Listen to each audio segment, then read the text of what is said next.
ओम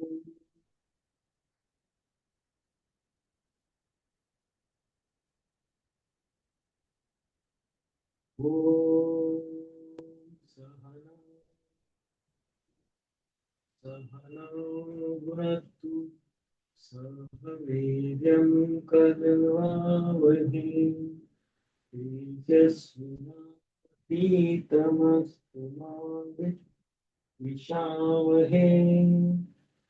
ओम शांति शांति।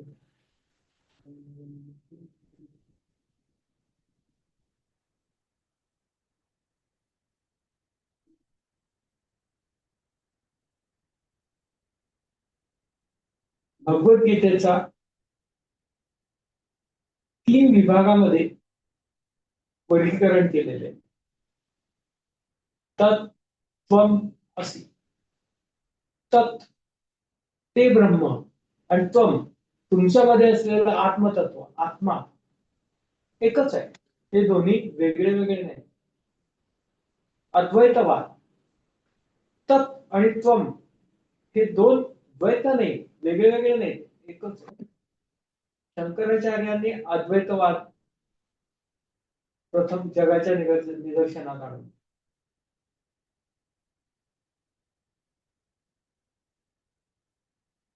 शंकराचार्यांनी जे संस्कृतमध्ये भाष्य केलं भगवद्गीतेवरती ते फार प्रसिद्ध आहे. फार सुस्पष्ट आणि उपनिषदांचा पूर्णतः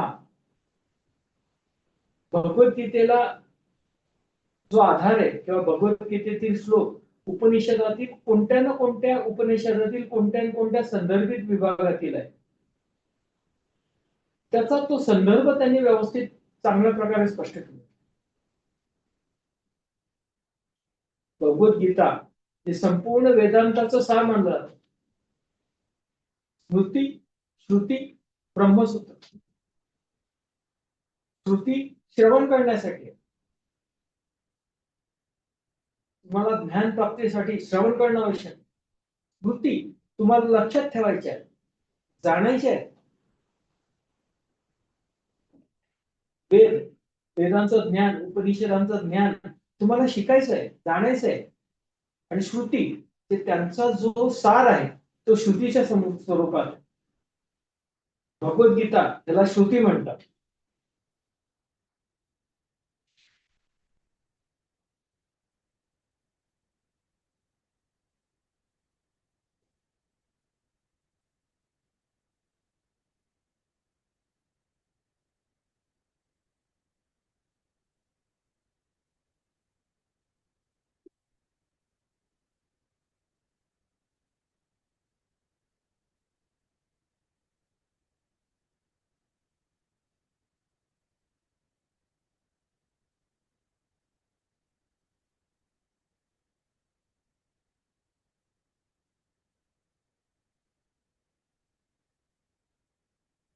अशा श्रुती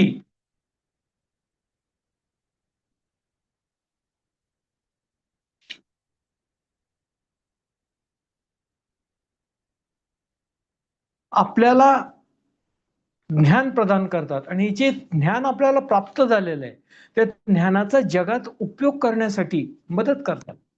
भगवद्गीता हिला श्रुती मानतात का?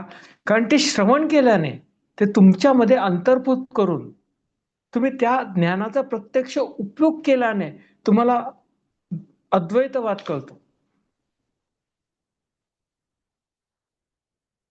ते ब्रह्म देव तुमच्या पेक्षा वेगळं नाही, अहम ब्रह्मास्मी हे कळतं.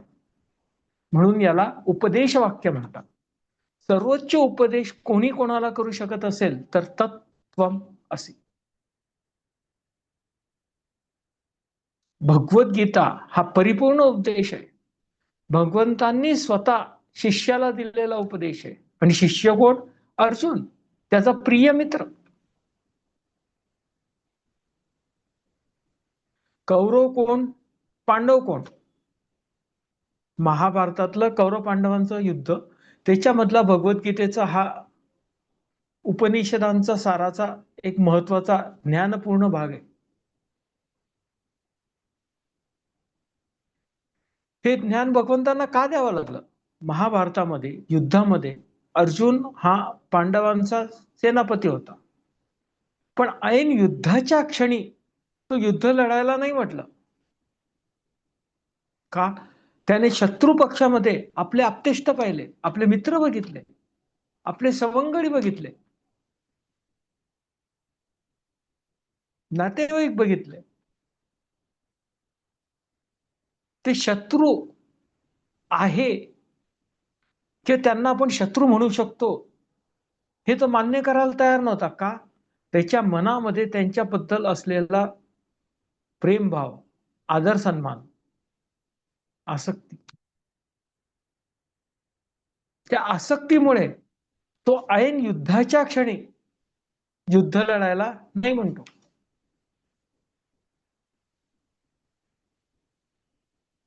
म्हणून भगवंतांना भगवद्गीतेचं ज्ञान द्यावं लागतं. मनुष्याच्या आयुष्यात असंच आहे, कळतं पण वळत नाही. लहान मुलाला सुद्धा कळतं पाणी गरम आहे, पण तरी तो बोट लावून पाहतो, किती गरम आहे, किती गरम आहे, किती गरम आहे, गरम आहे का, आहे का? का? कळतं पण वळत नाही.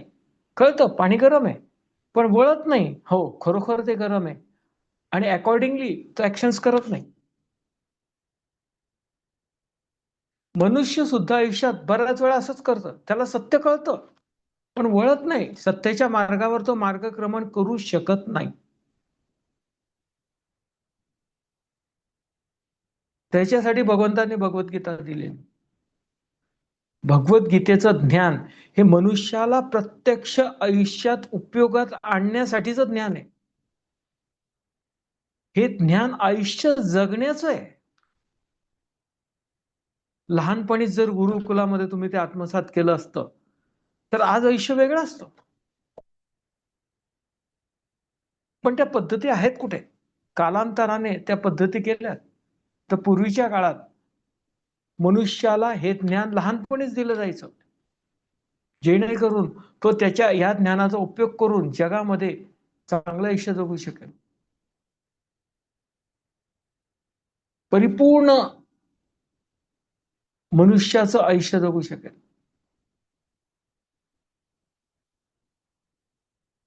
म्हणून हे ज्ञान जितक्या लवकर तुम्ही आत्मसात कराल तितकं तुमच्यासाठी चांगलं आहे. का? तुमचं आयुष्य बदलणार आहे. सत्य कळलं तरी ते अंगवळणी पडत नाही. आपण ते जाणलं तरी मानत नाही. का? कारण ते आपल्या आवडीचं नसतं. अनेक कारण आहेत. अर्जुनालाही अशी अनेक कारणं होती. सत्य कळलं होतं, हे शत्रू आहेत, हे दुर्गुणी आहेत, यांचा संहार केल्याशिवाय या समाजाला मुक्ती मिळणार नाही, समाजात सुख समाधान नांदणार नाही, हे कळत होतं. म्हणूनच त्याने स्वतः हे युद्ध 13 वर्ष प्लॅनिंग केलं होतं. 13 इयर्स. केव्हापासून? ज्या क्षणी द्रौपदीचं वस्त्रहरण झालं त्या क्षणापासून स्वतः प्लॅन केलं होतं. पण तरी सुद्धा जेव्हा प्रत्यक्ष युद्धाचा क्षण आला तेव्हा अर्जुन युद्ध लढायला नकार देतो. का? शत्रू सैन्यात जे उभे आहेत त्यांना तो शत्रू मानतच नाही. का? आसक्ती. माझे काका, माझे भावंड, माझे आजोबा, माझे गुरु,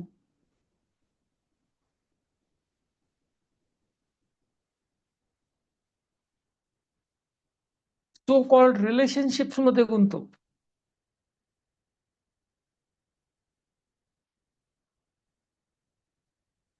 महाभारत हे प्रतिकात्मक वेदांमधील संदेश जनसामान्यापर्यंत पोहोचू शकत नाही. का? कारण सामान्यांना संस्कृत भाषा कळत नाही.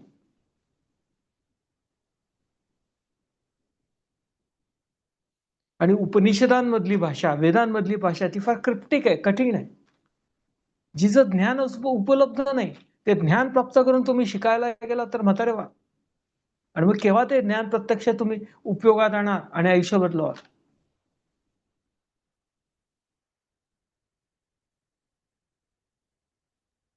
हे वेदव्यासांना कळलं, म्हणून त्यांनी भगवद्गीतेचा सार, संपूर्ण वेदांचा सार म्हणजे श्रुती स्वरूपी भगवद्गीतेची निर्मिती केली, जी मनुष्याला आहे तिथून मोक्ष प्राप्तीपर्यंत घेऊन जाऊ शकते. त्याची सर्वोच्च इच्छा, सर्वोच्च ध्येय मोक्ष प्राप्त करणे, ब्रह्मामध्ये विलीन होणे, तिथपर्यंत घेऊन जाणे. कोणत्याही जीवाला फार महत्वाचं आहे. तुम्ही कोण आहात? तुम्हाला मनुष्याचं जीवन मिळालेलं आहे, पण वेदांमध्ये लिहिलेलं आहे, पुराणांमध्ये लिहिलेलं आहे, 84 लक्ष योनीमधून जेव्हा तुम्ही जाता तेव्हा मनुष्य जन्म मिळतो. म्हणजे थोडक्यात तुम्ही सुरुवातीला असं समजा शेणातील किडे होतात, त्याच्यातून हळूहळू हळू चांगले कर्म करत गेले, पुरुषार्थ दाखवत गेलात, पॉझिटिव्हिटी मेंटेन केली, म्हणून जन्मोनी जन्म तुम्ही प्रमोट होत होत होत शेवटी मनुष्य जन्म प्राप्त केला. कारण मनुष्याला मोक्ष प्राप्त करणं सहज शक्य आहे. का? कारण जी बुद्धी आवश्यक आहे, कळतं पण वळत नाही, या द्विधा मनस्थितीतून दूर जाण्यासाठी ती केवळ मनुष्यालाच उपलब्ध. 84 लक्ष योनीतून आपण सत्कर्म करत इथपर्यंत पोहोचलो. आणि आपण करतो काय? आपण कितपत हे आपल्या मनुष्य देहाचा, मनुष्य म्हणून प्राप्त झालेल्या जीवाचा योग्य उपयोग करतो?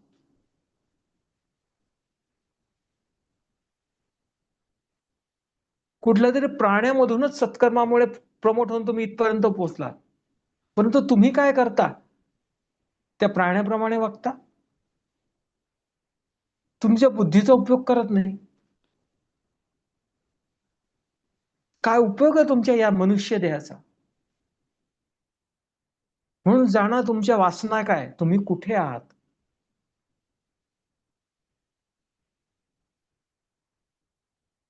पॉझिटिव्हिटी मेंटेन करा, सत्कर्म करा, मोक्ष प्राप्तीपर्यंत जा. आणि असं आवश्यक नाही की हे ज्ञान तुम्ही मोक्षप्राप्तीसाठीच वापरा. हे ज्ञान तुम्ही सांसारिक जीवनामध्ये जरी उपयोगात आणलं तरी ते तुमचं उन्नती करेल. हे ज्ञान तुम्हाला जिथे आहे तिथून उन्नतीकडे घेऊन जाणार आहे. ते ज्ञान तुम्ही संसारात वापरा, संसारात उन्नती होईल. हे ज्ञान तुम्ही आध्यात्मिक दृष्टीने वापरा, मोक्ष प्राप्त होईल. Try it.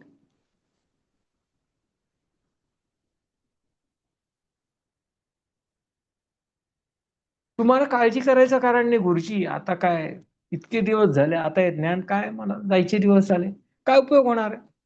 असं नाही. कितीही ज्ञान तुम्ही ह्या जन्मात प्राप्त केलं तरी ते नष्ट होणार नाही. पण ज्ञान हे वासनांच्या स्वरूपात पुढच्या जन्मामध्ये तुमच्या बरोबर येतच. ज्ञान असो अज्ञान असो, शहाणपणा असो मूर्खपणा असो, जे पण तुम्ही या आयुष्यात केला तो वासनांच्या स्वरूपात पुढच्या आयुष्यात तुम्हाला प्रारब्ध म्हणून प्राप्त होणारच आहे. किंबहुना त्याच्यावरतीच तुमचं नवीन आयुष्य अवलंबून राहील, हे भगवंतांनी दिलेलं आहे.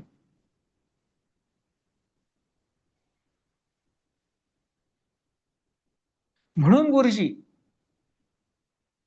स्वतः एक इटरेशन झालं आपलं भगवद्गीतेचं, नवीन सुरू करतात, परत सुरू करतात, परत सुरू करतात, because it needs practice. Swamiji म्हणतात, life is an art, science, technique. You need to learn and practice it. हे शरीर, मन आणि बुद्धी वापरायचं टेक्निक आहे, स्किल आहे. ते तुम्ही आत्मसात करा, उपयोगात आणा. कसं? तुम्हाला वाहन चालवायला स्किल लागतं, शिकावं लागतं. पुस्तक वाचून वाचून वाहन चालवू शकता का? सर्जन पुस्तक वाचून सर्जरी करू शकतो का? तसंच इंजिनियर पुस्तकं वाचून मोठमोठ्या फॅक्टरीज किंवा एअरक्राफ्ट किंवा जे आपण पाहतो एक्सलन्स तो क्रिएट करू शकतो का?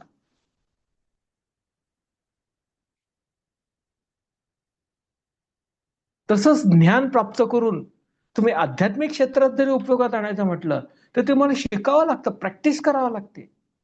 तेव्हा तुम्ही परफेक्शन प्राप्त करता, स्किल प्राप्त करता आणि ते स्किल उपयोगात आणून तुम्ही नेक्स्ट लेवलला पोहोचता. असं हळूहळू हळू उन्नती करत करत तुम्ही सर्वोच्च स्थितीत पोहोचता, मोक्षप्राप्तीला पोहोचता. म्हणून प्रथम तुम्हाला तुम्ही कोण आहात, कुठे आहात हे समजून घेणं आवश्यक आहे. म्हणून पहिला अध्याय दिलेला भगवद्गीतेमध्ये अर्जुन विषाद योग. अर्जुनाचा विषाद नक्की कोणता, त्याचं नैराश्य काय, तो ह्या स्थितीत का आलेला आहे? इतकं परिपूर्ण आयुष्य तो जगत आला क्षत्रिय म्हणून. अर्जुन एक परिपूर्ण मनुष्याचं आयुष्य जगला. त्या क्षणापर्यंत त्याने एकही युद्ध हरलेलं नव्हतं. त्या क्षणी जगामधला तो सर्वात स्किलफुल धनुर्धारी होता. युद्धकलेमध्ये पारंगत होता. त्याला काहीच कारण नव्हतं या युद्धाला घाबरायचं. तो हरेल अशी मनात शंकाही येणार नव्हती. का? कारण he is the most eligible person for that post. सेनापती म्हणून तो मोस्ट एलिजिबल होता.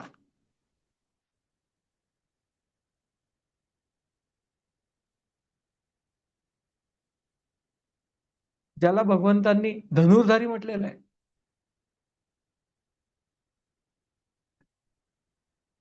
असा हा धनुर्धारी प्रत्यक्ष जेव्हा युद्धाच्या प्रसंगी येतो तेव्हा आप्तेष्टांना पाहून भावना विवश होतो आणि सत्य कळत असलं तरी सुद्धा वळत नाही. त्याला कळतं हे युद्ध धर्मयुद्ध आहे, हे आपण लढलं पाहिजे, क्षत्रियासाठी फार आवश्यक आहे. पण प्रत्यक्षातच लढू शकतो का? नाही. त्याच्यामध्ये मनामध्ये विषाद उत्पन्न होतो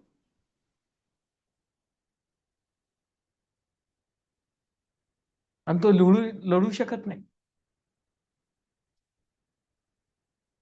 भगवद्गीतेची सुरुवातच धृतराष्ट्राच्या प्रश्नाने झालेली आहे. धृतराष्ट्र संजयाला प्रश्न विचारतो, संजया मला तू सांग, माझे पुत्र कुरुक्षेत्रावर नक्की काय करत आहे? धृतराष्ट्र हा अंध आहे. त्याचं सुद्धा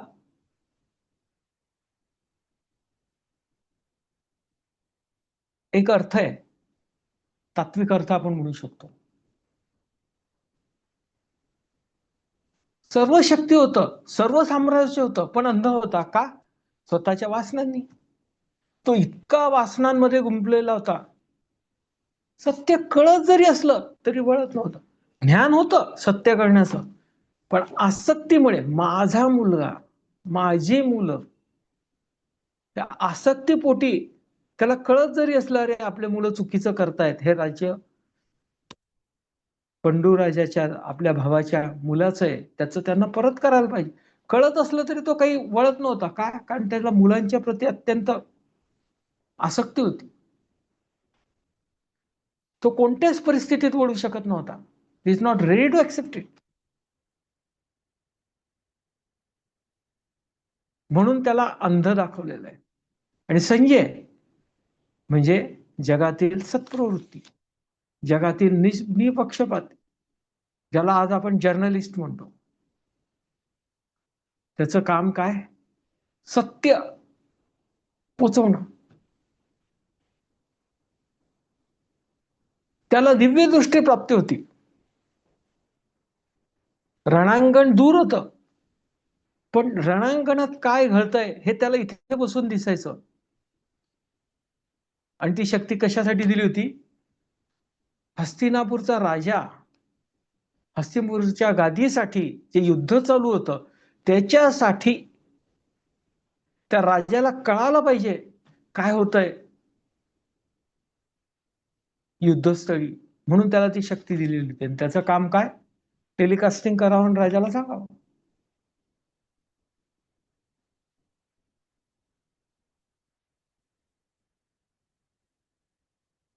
संजयाला दिव्य दृष्टी दिलेली आहे वेदव्यासांनी. त्याचं कारणच ते.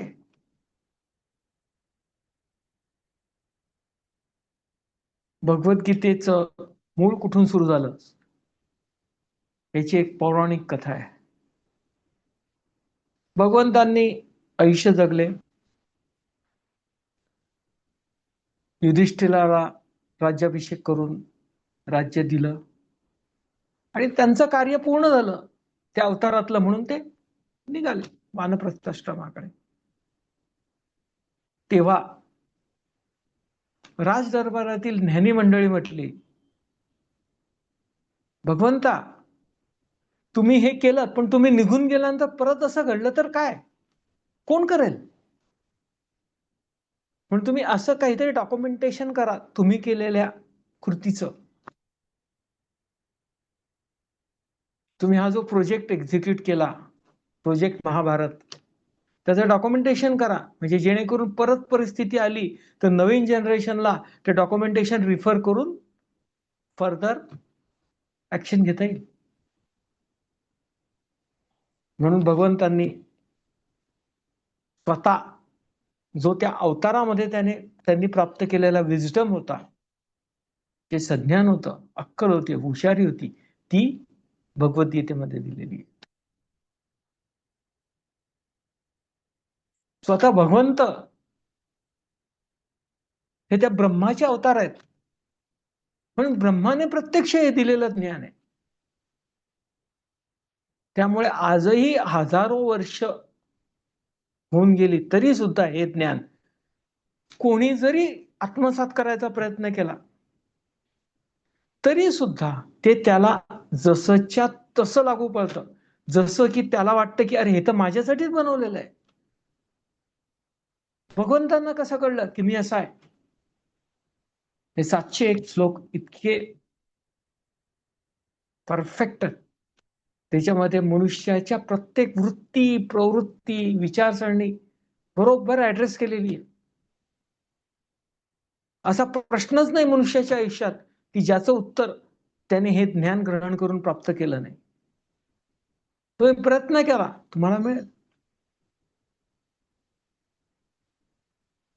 इतकं सुंदर 18 अध्यायांमध्ये स्टेप वाईज दिलेलं आहे. तुम्ही कुठल्या स्टेपला हे तुम्ही जाणा, त्या स्टेपला कव्हर करा, ते ज्ञान प्राप्त करा, पुढे जा.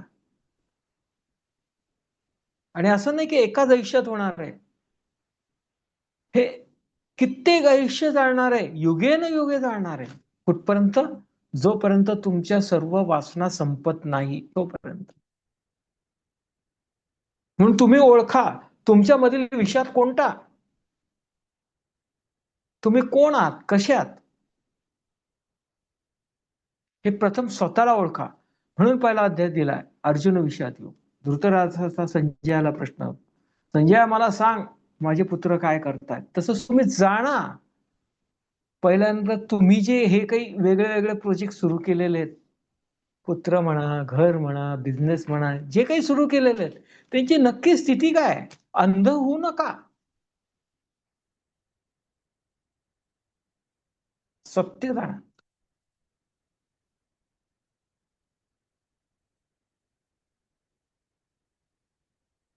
जेणेकरून तुम्ही जी ऍक्शन कराल ती योग्य असेल, योग्य कर्म कराल, यश प्राप्त होईल.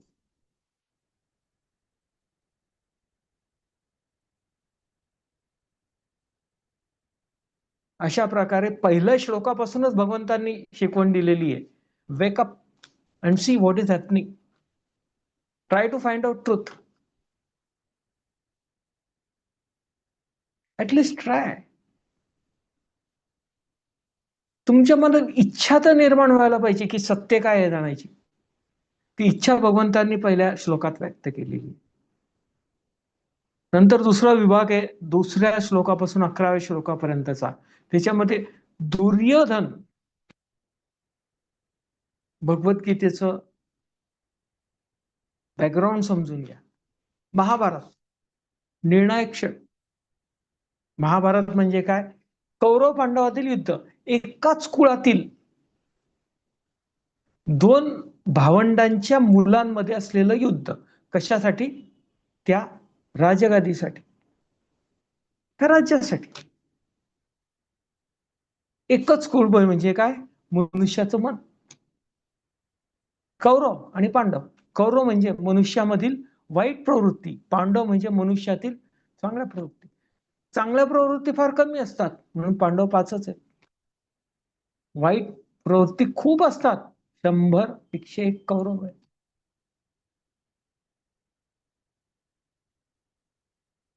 चांगल्या प्रवृत्ती 5. हाताला 5 बोट, पायाला 5 बोट, 5 ज्ञानेंद्रिय, 5 प्रकारची कर्मेंद्रिय. हा 5 आकडा. हा तुम्ही योग्य प्रकारे वापरा. सत्यापासून कोणीही तुम्हाला वंचित करू शकणार नाही. It is up to you how to use yourself. तुमचं शरीर आहे, तुमचं मन आहे, तुमची बुद्धी आहे. तुम्ही ठरवा तुम्हाला काय करायचंय ते. मनुष्य प्राणी हा एकमेव प्राणी असा आहे जगातला की जो सेल्फ सफिशियंट बनण्यासाठी डिझाईन केलेला आहे. It need not depend on others. बघा अश्वयुगातील जुन्या स्टोन एज मधली लोक एकटे जगत होती, मोस्ट ऍडव्हान्स टेक्नॉलॉजी वापरून.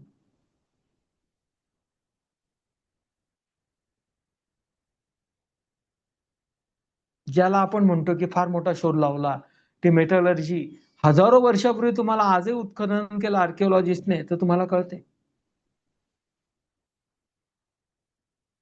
एलियन्स युगनयुग येतात, ज्याला आपण अवतार म्हणतो अध्यात्मामध्ये. अशा कित्येक पृथ्वी आहेत, काय आहेत कोणालाच माहिती नाही. आपण पृथ्वीवर राहतो म्हणून हेच सत्य मानतो आणि हेच आपलं जग मानतो आणि आयुष्य जगतो.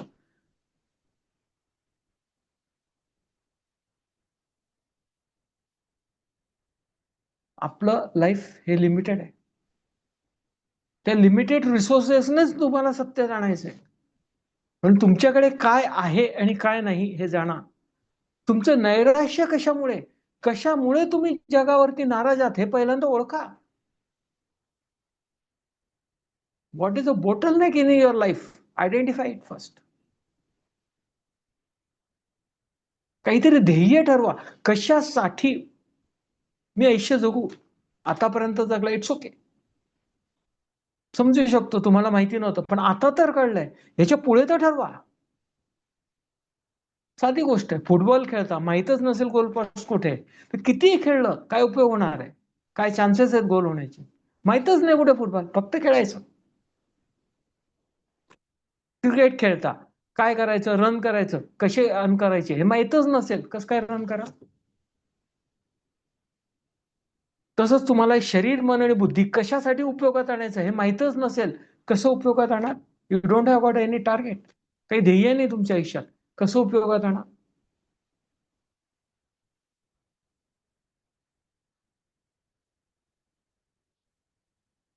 दुर्योधन म्हणजे तुमच्या मनातील प्रबळ आणि प्रमुख दुष्प्रवृत्ती.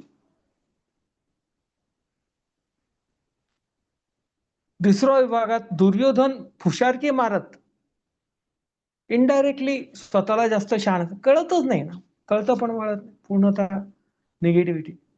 स्वतःला जेवढी अक्कल आहे तेवढ्याच अक्कलेने जग पाहतो. तुम्ही ज्या चष्म्यातून पाहणार ते जग तुम्हाला दिसेल. निळ्या चष्म्यातून पहा, निळं दिसेल. योग्य नंबरच्या चष्म्यातून पहा, परफेक्ट दिसेल.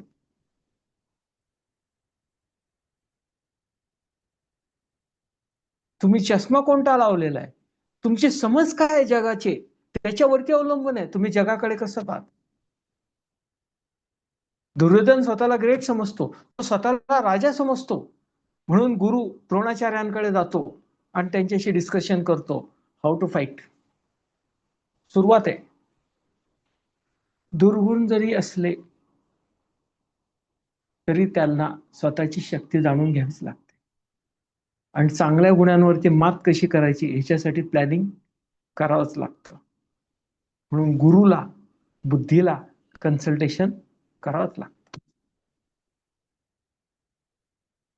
म्हणून अर्जुन प्रतिपक्षाचा, पांडव सेनेचा सेनापती आहे. हे दुर्योधनाला माहिती आहे. स्वतःची कॅपॅबिलिटी, त्याची कॅपॅबिलिटी माहिती आहे. म्हणून तो गुरु द्रोणाचार्यांकडे जातो, जेणेकरून तो युद्ध जिंकू शकेल याचं प्लॅनिंग करण्यासाठी.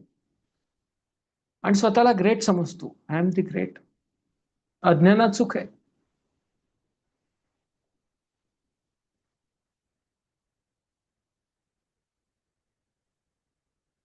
ती युद्धभूमी आहे. ऑलरेडी युद्ध सुरू झालेलं आहे. म्हणून शंख वाजवले जातात. पांडव शंख वाजवतात, कौरव शंख वाजवतात. युद्ध सुरू झाल्याचे हे प्रतीक आहे. जसं दुर्योधन आपल्या गुरूंकडे जातो, तसंच अर्जुनाला गाईड करणारे कोण? प्रत्यक्ष भगवंत, भगवान श्रीकृष्ण, जे त्याच्या रथाचे सारथी आहेत. त्यांना सांगतो अर्जुन, भगवंता मला दोन्ही सैन्यांच्या मध्ये घेऊन जा, जेणेकरून मी संपूर्ण युद्धाची व्यूहरचना समजून घेऊ शकेल आणि अकॉर्डिंगली प्लॅनिंग करेल. म्हणजे याचा अर्थ अर्जुन पूर्णतः तयार होता त्या क्षणी युद्ध लढण्यासाठी. आणि भगवंत त्याला दोन्ही सैन्याच्या मध्ये घेऊन जातो. युद्धभूमी तयार आहे.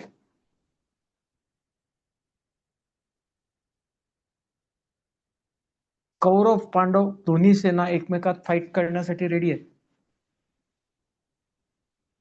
अर्जुन मध्यभागी येतो आणि प्रतिपक्षामध्ये स्वतःचे आप्तेष्ट पाहतो आणि भावना घेऊ शकतो. तिथं माझे काका आहेत, आजोबा आहेत, ह्यांना मी कसं मारू? तर भगवंतांना म्हणतात, भगवंता मी ह्यांना तीराने कसं मारू? या गुरु द्रोणांनीच मला शिकवलेलं आहे कसं युद्ध करायचं, कसं धनुष्य पकडायचं, कसा तीर मारायचा, आणि मी त्यांच्यावरतीच मारू? भीष्मांवरती मारू, ज्यांचं हे राज्य आहे? भावना विवश होतो, फाईट करायला नाही म्हणतो. आणि मनुष्य कसा असतो, एखादी गोष्ट त्याला करायची असली तर he finds lot many ways to have it. म्हणून तो बरेच काढण्यात येतो अर्जुनाला, की भगवंतांना, की भगवंता मला हे असं राज्य नको, रक्तरंजित, त्याच्यापेक्षा मी वानप्रस्थाश्रमात जाईल, ज्ञान प्राप्त करेल, वैराग्य प्राप्त करेल. आणि कशासाठी मी हा नरसंहार करू, कुळसंहार करू? मी नाही करत. हे पाप मला करायचं नाही. आणि असं पापरंजित, रक्तरंजित राज्य बघून मी काय करू? माझे सर्व नातेवाईक अपोजिंग फोर्सेस मध्ये आहेत. दोन्ही बाजूचे जर घमासान युद्ध झालं ते मृत्यूमुखी पडतील. मग माझ्या बरोबर हे राज्य उपभोगायला कोण राहील? त्यामुळे असं रक्तरंजित राज्य मला नको, असं म्हणून तो गर्भगळीत होऊन थरथर कापायला लागतो. त्याचं स्वतःवरचं कंट्रोल जातं, त्याचं धनुष्य गळून पडतं, तो निराश होऊन बसतो. मनुष्याची अशी स्थिती होते बऱ्याच वेळा. तो खूप प्लॅनिंग करतो आयुष्यामध्ये, खूप प्रयत्न करतो, पण असा क्षण त्याच्या आयुष्यात येतोच ऐन वेळेस, जेव्हा ते त्याला प्राप्त होणार असतो तेव्हा तो माघार घेतो.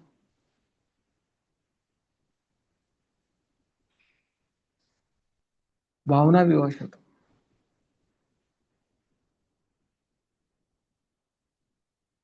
ज्याची परिस्थिती त्यालाच कळते. म्हणून तुमच्यावरची अशी परिस्थिती आली असेल तेव्हा जरी तुम्ही योग्य प्रकारे फाईट करू शकत नसाल तरी आता हे ज्ञान प्राप्त करून फाईट करू शकता. ह्याच्यासाठी असं गरज नाही की तुम्हाला संस्कृतच शिकलं पाहिजे, असंच पाहिजे, सकाळीच बसायला पाहिजे, नथिंग. हे तुमच्यासाठी बनवलेलं ज्ञान आहे. तुम्हाला सुटेबल वाटेल त्या पद्धतीने सुरुवात करा आणि हळूहळू तुम्ही याच्यामध्ये पुढे जाऊ शकता. पचल तेवढंच खा, जास्त खाऊ नका जे पचत नाही ते. पचवा, उपयोगात आणा.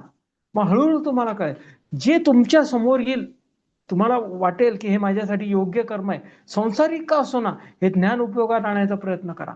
नक्कीच तुम्हाला यश मिळण्यासाठी मदत होईल. योग्य कर्म तरी करा. फळाची अपेक्षा ठेवू नका, केवळ योग्य कर्म करा. तुम्हाला नक्कीच मोक्ष प्राप्त होईल. अर्जुन हताश होऊन बसतो. सर्व असतं, सर्व कळत असतं, पण प्रत्यक्ष करू शकत नाही. का? जेव्हा मनुष्याच्या मनामधील भावना त्याच्या बुद्धीवरती हावी होतात,